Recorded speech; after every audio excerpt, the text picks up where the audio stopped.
এই দিন দিন নয়, আরো দিন হবে, এই দিন চলে যাবে সেই দিনের কাছে।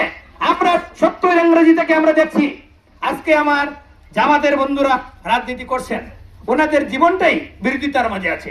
47 বিরোধিতা করেছেন, 71 বিরোধিতা করেছেন, বর্তমানে ওনারা যে স্বপ্ন দেখছেন আল্লাহ জানে।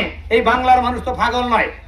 1 লক্ষ মা বোনের ইজ্জত নষ্ট করা হয়েছে, আমার মাকে ধ্বংস করা, আমার মাকে ইজ্জত করা হয়েছে, এখনো জামাতের লোকেরা সে কথা বলে নাই। লক্ষ লক্ষ মানুষ মৃত্যুবরণ করেছে, ওনারা তো এই কথা এখনো কোন ক্ষমা চায় নাই। এখন তারা বলছে যে স্বাধীনতার ঘোষণা দিয়েছে কর্নেল অলি আহমদ। এই যে শফিক সাহেব আমাদের হবিগঞ্জে বাড়ি, ডাক্তার মানুষ, উনি বলছেন কর্নেল অলি বক্তৃতা দিয়েছে, কর্নেল অলি আহমদ ভাষণ দিয়েছে। আরে ভাই রাখেন, পরে বলবো। এখন বিষয়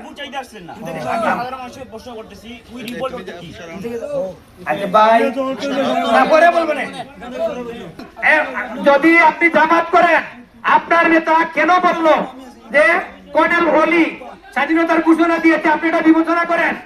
আমরা তো অন্য কিছু বলি নাই। স্বাধীনতার ঘোষণা দিয়েছে জিয়াউর রহমান সাহেব, শেখ মুজিবুর রহমান। আমি এই এলাকারই সন্তান, এই ইউনিয়নে আমার বাড়ি।